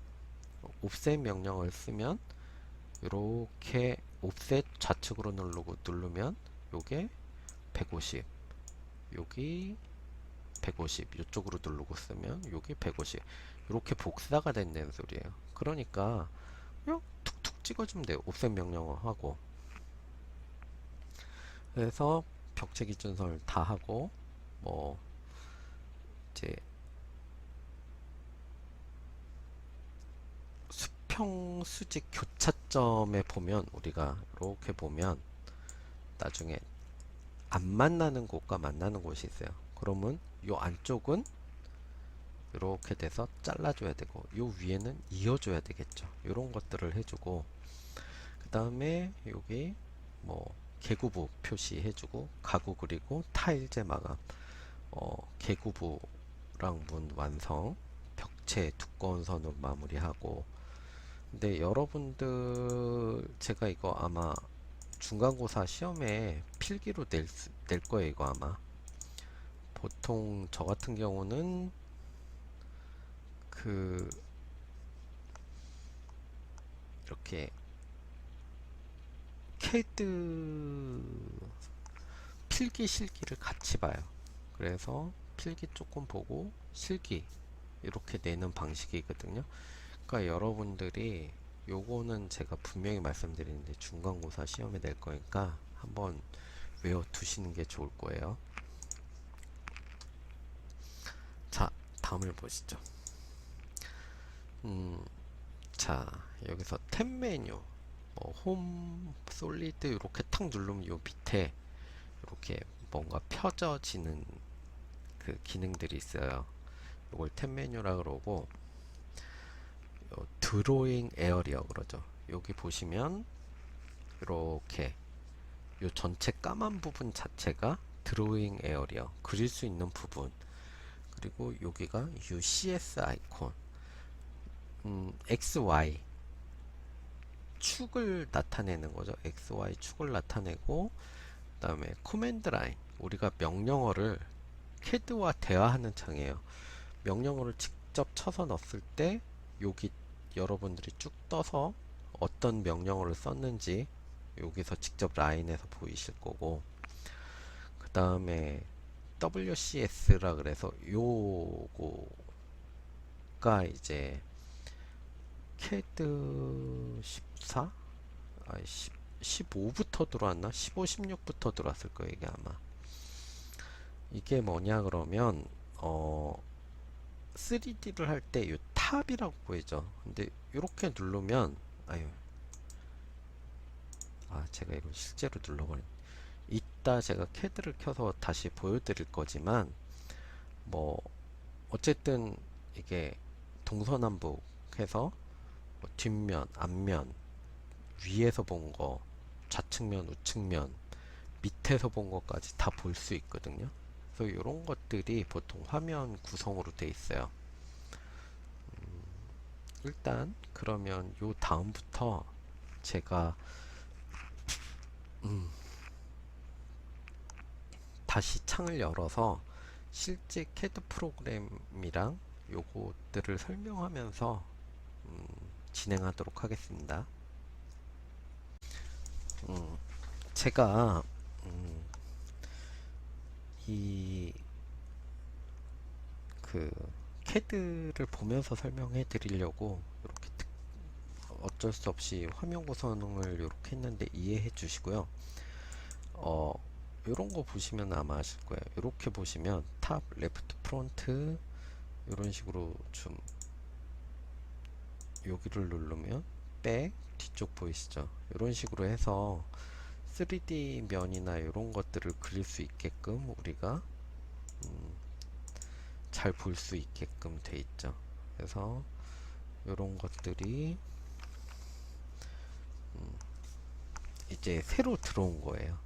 그 다음에 탭 메뉴 이렇게 돼 있고 그리고 여러분들이 새로 보셔야 될 것들 중에 하나 기본적인 거 그래서 F1을 누르시면 창이 뜨실 거예요.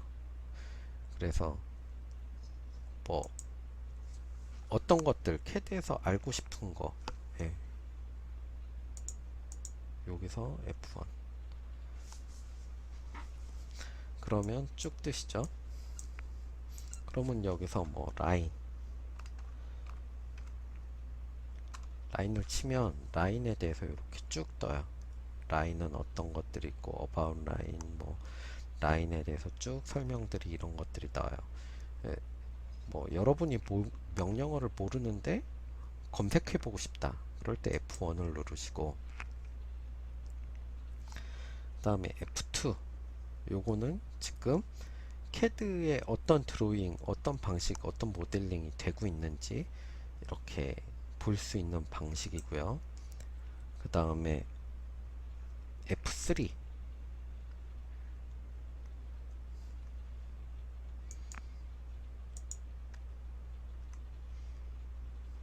F3, 여기서는 안 먹네요. 이게 옵션 기능이에요. 옵션 기능.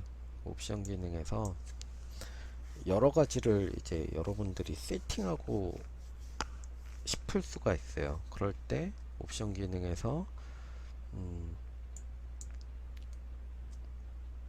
끄고 킬 수 있는 거, 그 다음에 디스플레이 이런 거에서 뭐 바꾸고 싶은 거, 그 다음에 시스템 드로잉 할 때 뭘 바꾸고 싶은 거, 마킹을 좀 더 넓게 잡고 싶다, 짧게 잡고 싶다, 이런 것들을 다 여기서 컨트롤 해줄 수 있어요. 자, 옵션 기능이고, 그 다음에 뭐 F4 디지타이저가 연결된 경우 이제 도면 복사해서 사용하는 건데 제 거는 안 연결돼 있어서 안 되고, 그 다음에 이제 방향키 조절, 그 다음에 F7 뭐가 없어졌죠. 지금 요 밑에 막 바닥에 있던 그레이드가 없어졌죠. F7 그레이드를 끄고 키고, 그 다음에 F8 여러분들이 제일 많이 쓰는 것 중에 하나예요. 라인 할 때 이렇게 우리가 보통 CAD 할 때 왔다 갔다 하는데 F8을 키는 순간 수직 수평으로 뿐이 안 움직이죠. 그래서 정확한 수직 수평을 그릴 때는 이렇게 F8 키를 켜주시면 돼요. 그 다음에 뭐 추적 기능 끄고 켬, 그 다음에 객체 스냅 추적, 이런 것들은 거의 여러분들이 쓸 일이 없는데 천천히 봐주시면 돼요. 네. 이렇게 따로 고민이나 이런 거 안 하셔도 되는 뭐 단축키들이니까 고민 안 하셔도 되고, 우리가 다음으로 보시면 new라는 명령어, 그래서 보통 우리가 이렇게 보면 new라는 명령어 새 도면창을 열 때 쓰는 거예요. 이렇게 해서 어떤 거를 기준으로 쓸 거냐, 3D를 할 거냐, 스타일을 3D로 할 거냐, 뭐 이런 것들. 그리고 아니면 보통 회사 가면 여러분들이 그 회사에서 나눠주는 기준 파일이 있어요. 우리는 이 포맷을 쓰니까 우리 회사는 이 포맷을 기준으로 써라, 이렇게 해서 딱 고정시켜서 주는 게 있는데 그런 거를 불러오셔서 쓰실 수도 있는 거고, 그 다음에 여기 뭐 이름을 쳐주면 되겠죠. 그래서 나중에 저장을 하면 그 이름 가지고 그 확인해서 우리가 불러올 수도 있고, 줄일 이제 새로 만든 이름이니까 저장되고 불러올 수 있고, 그런 것들을 할 수 있게 되는 명령어죠. new. 자, 그러면 그리고 우리 아까 이렇게 보시면 그 new라고 할 때 옵션을 추가할 수 있다 그랬죠. 옵션. 그래서 우리가 여기서 디스플레이 탭을 선택해서 컬러, 우리가 여기서 뭐 어떤 컬러를 어떻게 지정해 줄 거냐, 그리고 우리는 지금 어두운 컬러를 쓰고 있는데 화이트로 바꿔주면 어떻게 어플라이 그럼 어떻게? 이게 하얗게 보이죠? 근데 저는 눈이 아파서 보통 이거는 잘 안 써요. 어쨌든 이게 디스플레이에서 바꿔줄 수 있다는 거. 여러분들도 이제 고민을 한번 해보세요. 흰색으로 쓸지 검정색으로 쓸지. 근데 흰색으로 쓰면 좋은 건 또 한 가지 있어요. 여러분들이 그 여기 그려진 것들, 자, 제가 도면을 하나 불러와 볼게요. 제가 도면을 하나 불러와 볼게요.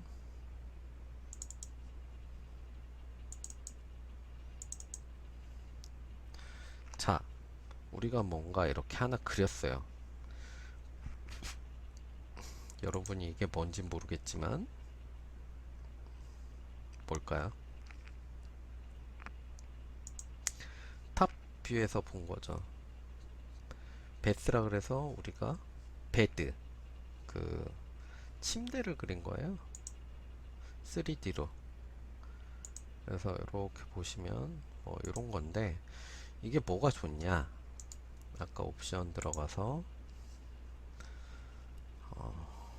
칼라 에서 흰색, 화이트, 어플라이 하면 이 전체 배경색이 흰색이 되고 내가 그린 것들이 검정색으로 표시되죠.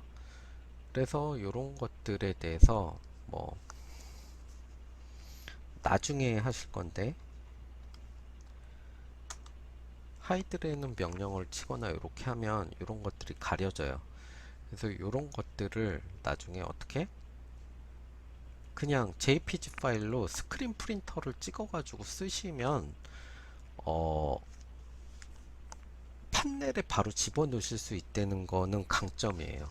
여기서 우리들이 봤을 때 이 검정색이 이제 그림이 되고 뭐 이런 것들이죠.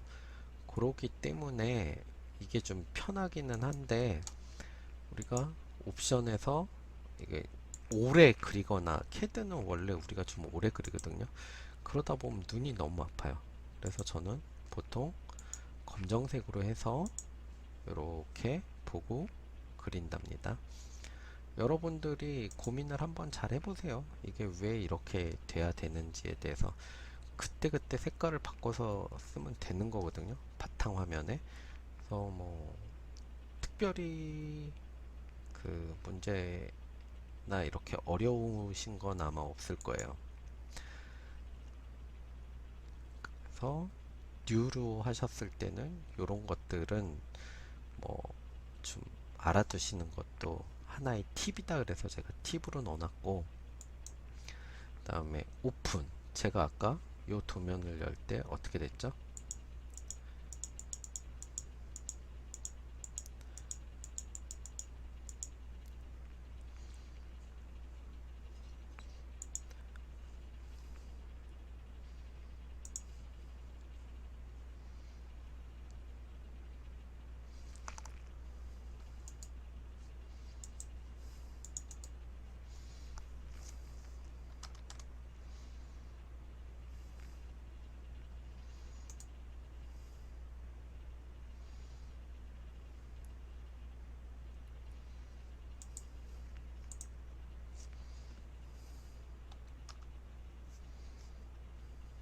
좀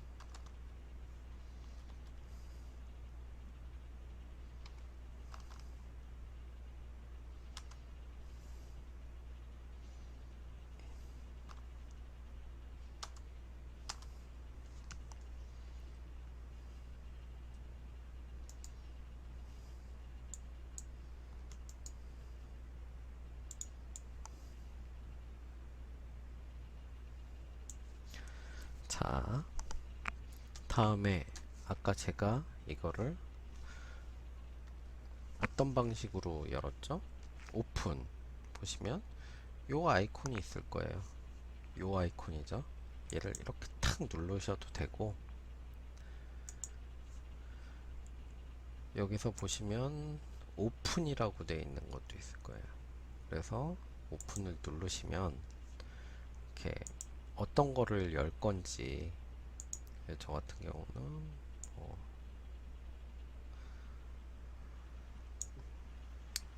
뭐 이렇게 보시면 얘를 한번 열어보죠. 트리, 나무를 이렇게 그려가지고 넣어놓은 거죠.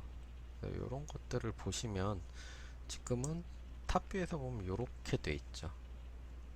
위에서 보시면. 그래서 이런 것들을 어떻게 쓰실지. 그리고 지금은 여기가 홈이 여러분 보는 거랑 좀 틀리게 돼 있을 거예요. 그럴 땐 어디 드로잉 2D로 바꿔주시면 이렇게 될 거예요. 요 밑에 기계 표시 요거 돼 있는 거 눌러주시면 되고, 뭐 거의 오늘은 기초적인 것만 할 거니까 너무 걱정 안 하셔도 돼요. 라인이나 이런 것들. 그 다음에 우리가 그렸어요. 그러면 저장을 해야 되겠죠. 저장은 어떻게? 오픈했고 저장, 스탠다드 세이브, 큐 세이브, 뭐 이런 것들이 있죠. 세이브, 얘를 이렇게 그냥 누르면 저장이 되죠. 세이브 에즈, 우린 다른 이름으로 한번 저장해 볼까요? 드로잉 파일로 해서 어디다 저장을 할 거냐, 이렇게 해서 어드민 바탕화면 해서 트리2라고 해서 세이브를 해볼게요. 세이브. 그러면 나중에 어떻게 다시 오픈을 할 때는 바탕화면에 지금 가 있죠. 아까 전 어디서 열었어요? 3D CAD에서 트리에서 열었죠. 한데 지금은 어떻게 오픈 누르면 바탕화면에 지금 깔려 있게 된 거죠. 자, 뭐 저장을 하는 게 있고, 그다음에 뭐 큐세이브라 그래서 요걸 눌러주는 거예요. 요 눌러주면 바로바로 저장되는 거고, 여기 명령어로 세이브 쳐도 같은 화면이 뜨는 거죠.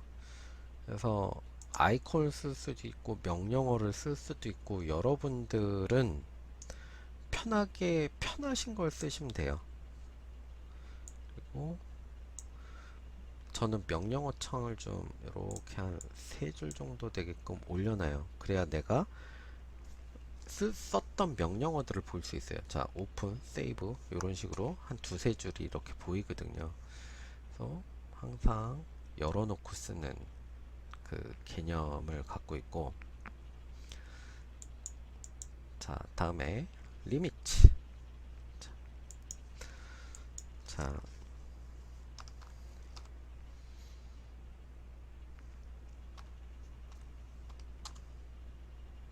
에이, 틀렸나? 잠깐만요. 락이 걸려있네.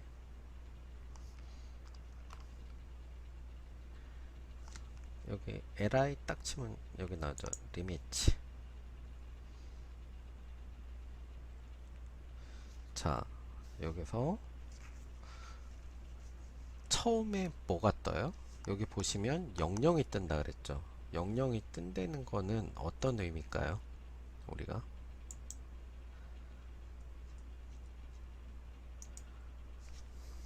다시 쳐볼게요.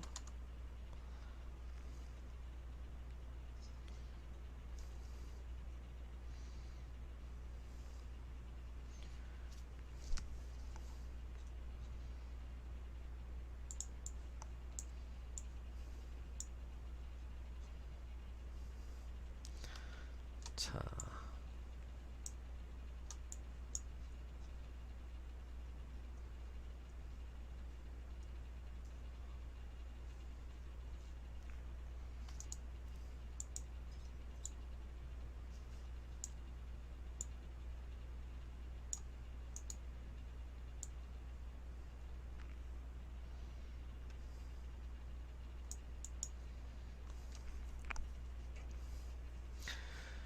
자, 리미트 얘를 잠깐 지워볼게요.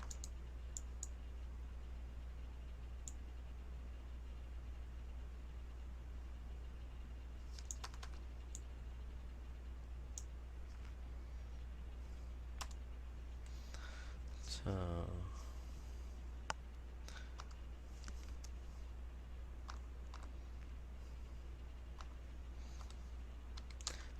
자, 리미트 딱 치면 어떻게 돼 있어요?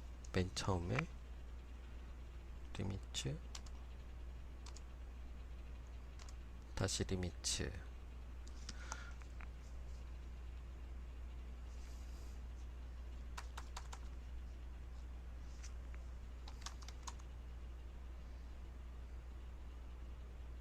줌인.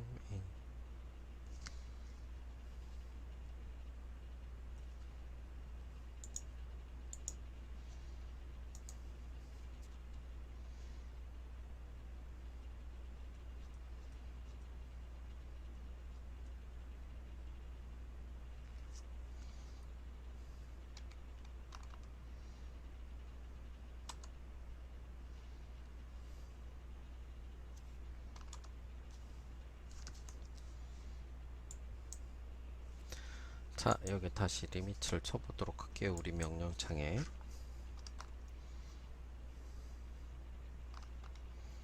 ts 리미트 치면 000이 되죠. 이 000이라는 건 어떤 의미일까요? 아, 이게 아까 왜 그랬냐 그러면 원래 창에 안 떠 있고 그 제가 불러온 창에 떠 있어 가지고 이 기준점이 틀려져서 그랬거든요. 그래서 다시 제가 캐드를 껐다 켰습니다. 자, 000이 됐죠. 000이라는 거는 여기 있는 좌표예요. XY에 여기 지금 끝에 있는 점이 000이에요. 그러면 우리는 캐드는 어떤 의미일까? 리미트라는 거. 자, 또 한번 쳐볼게요. 2000에 2000 이렇게 돼 있어요. 그러면 이 전체 크기가 2000에 2000이라는 거죠. 아, 2000, 1, 10, 100, 1000만 2만에 2만으로 좌표가 찍혀 있다는 거예요. 이쪽에 요 끝에 화면이 2만에 2만으로 돼 있다는 거죠. 그럼 어떻게? 자, 우리가 쉽게 알아보기 위해서 라인을 하나 그려볼게요. 여기서 엔터 라인을 하나 그려볼게요. 여기서 줌 올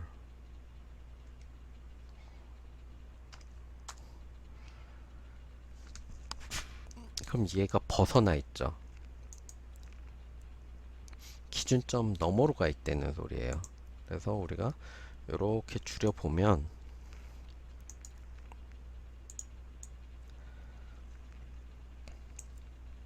2000에 2000 여기 선 끝이 보이실 거예요 아마. 여기 우리가 그레이드 끝나는 점 요게 보이시죠? 그러면 우리가 여기서부터 요만큼을 쓸 수 있게 도면을 설정해 놨던 거예요.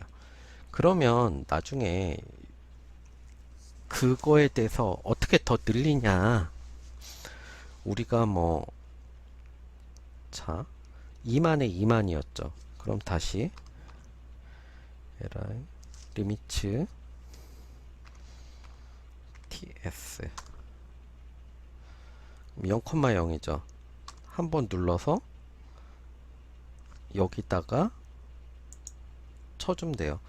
지금은 2만에 2만이죠. 그럼 우리는 20만에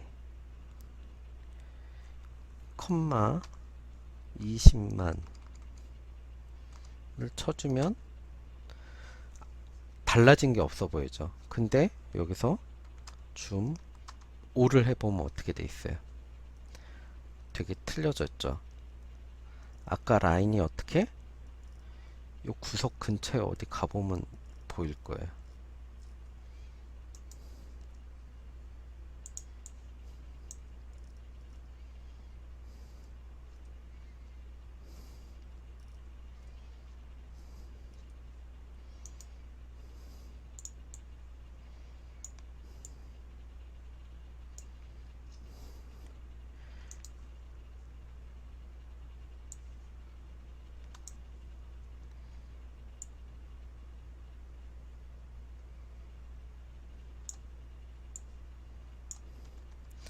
라인이 없어졌죠, 아예.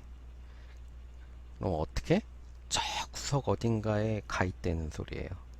왜? 도면이 20만으로 커졌으니까 2만에 볼 수 있던 한계점을 넘어갔다는 소리죠. 그래서 여기 어디 좀 찾아보면 보일 거예요.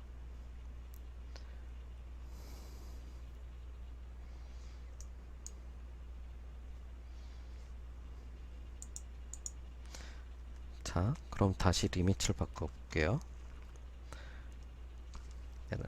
리미트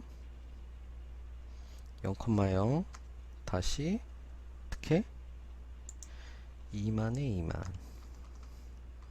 2만, 2만, 엔터, 엔터.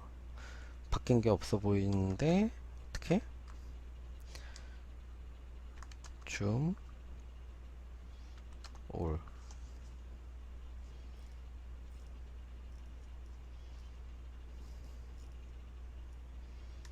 라인이 지웠나? 다시 볼게요. 라인 사각형을 하나 그려봅시다. 자, 요만한 크기의 사각형을 그렸죠. 자, 다시 TS 2만인데 20만, 20만 엔터. 여기서 줌 올. 그럼 얘가 확 쪼그라들죠. 보시다시피. 왜? 도면이 커진 거예요. 20만. 그리고 우리는 이만큼을 더 쓸 수 있게끔 됐다는 거죠. 그래서 도면의 크기를 1대1로 해줄 때 여러분들이 보통 지도에서 재보고 이게 몇 메타니까 요 총 길이 쉽게 얘기하면 네이버 지도나 이런 거에서 그 지도가 그 자를 그릴 수 있을 거예요. 그럼 우리가 그릴 수 있는 전체 영역을 이렇게 해보면 가로 세로 길이가 나와요. 그럼 그거를 여기다가 1대1로 넣어주면 우리가 도면을 그릴 수 있다는 얘기가 되는 거죠.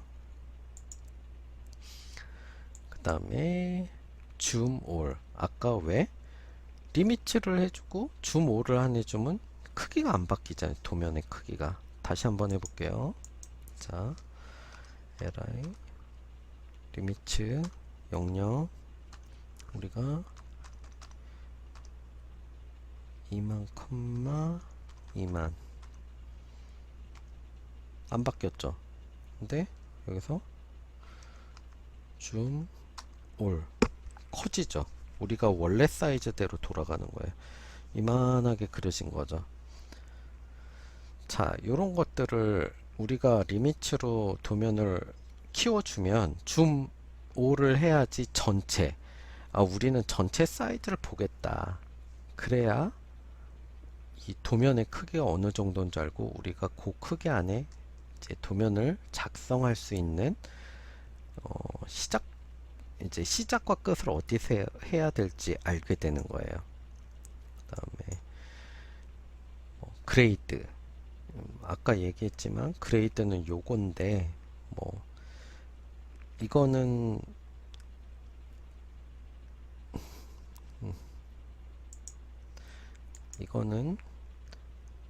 F7을 눌러 주시거나 이렇게 꺼 주시거나 켜 주시는 거 이렇게 하셔도 되고 굳이 밀리미터 단위인데 이거를 바꿔 주시거나 안 하셔도 돼요. 굳이 안 하셔도 되는 작업이고, 그리고 오늘 마지막으로 볼 명령어 help. 이거는 아까 몇 번이었죠? 몇 번이었어요? 헬프 명령어 치면 명령어가 이렇게 떴죠. 우리는 이렇게 굳이 칠 필요 없고 몇 번? F1을 누르면 얘가 뜬다. 그래서 여기서 줌 Z 줌을 치면 여기 이렇게 줌에 대해서 쭉 나오죠. 어떻게 하라. 그러니까 CAD에 대해서 명령어 묻고 싶은 거, 그리고 여기서 한국어로 바꿔주시면 실시간 줌 이렇게 편하게 그 알고 싶은 것들에 대해서 우리가 자세히 알 수 있어요. 그다음에 선을 그리려면 어떻게 해야 되는가, XY 직교평면 이런 것들, 시스템 변수. 그러니까 우리가 기본적으로 모르는 것들은 이렇게 준비해서 보여주시면 되는 거예요. 어쨌든 그래서 오늘은 이렇게 간단하게 CAD에 처음에 열고 저장하고 우리가 화면을 크기 지정하는 거, 그 다음에 그 아까 말씀드렸던 그 12가지 이 단축키, 여기서 뭐뭐를 가장 중요하게 봐야 된다 그랬죠. 딴 거 다 필요 없고 F7, F8만 많이 알아두셔도 돼요. 그레이드 끄고 키고, 그 다음에 직교 모드 키고 끄고, 나머지는 좀 뭐 크게 문제 안 되는 거고,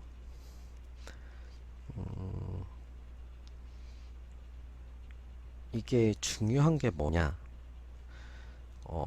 도움말 상자 같은 경우는 여러분들이 뭔가 하다가 몰랐을 때 바로 써먹을 수 있는 거고, 그 다음에 이 그레이드 같은 경우는 우리가 도면 그릴 땐 이게 되게 편하거든요. 그레이드가 있으면. 근데 문제는 이게 우리가 요 화면 캡처나 이런 거 도면을 그린 다음에 파일로 JPG 파일로 이용할 때는 이 그레이드가 나타나면 별로 안 좋아요. 그래서 우리가 보통 요런 것들은 최종 마무리할 때 이거를 크고 끼고 이제 끈 다음에 스크린 캡처를 하는 거죠. 그래야 우리가 좀 더 JPG 파일에서 포토샵이나 이런 데서 그 그림을 편집하기가 편하거든요. 안 그러면 이런 것들 다 지워줘야 되니까. 그래서 그런 것을 할 때 F7, F8 요것만 좀 잘 기억해 주셔도 크게 문제 안 될 거예요. 어쨌든 요번 주는 여기까지 하고 다음 주부터는 본격적으로 CAD 프로그램을 이용해서 그림을 그리는 것들에 대해서 한번 진행을 해 보도록 하겠습니다. 한 주 이제 강의 듣는 동안 고생 많으셨고요. 수업 잘 들으셨죠? 이번 주에는 단어를 경칩으로 써주시면 되겠습니다. 경칩으로 써주시고요. 지난주에 제가 이게 좀 잘못 올렸나봐요. 화질도 안 좋다 그러고, 그래서 이번 주 복습, 그 저희가 1학년 때 배웠던, 지난 학기에 배웠던 거를 좀 빠르게 복습하고자 해서 일단 강의를 만들었습니다. 뭐 요번 주 또 고생 많으셨고, 주말을 보낸 다음에 우리 다음 주에 뵙도록 하겠습니다. 그러면 좋은 시간 보내시고요. 네, 다음 주 강의에 뵙도록 하겠습니다.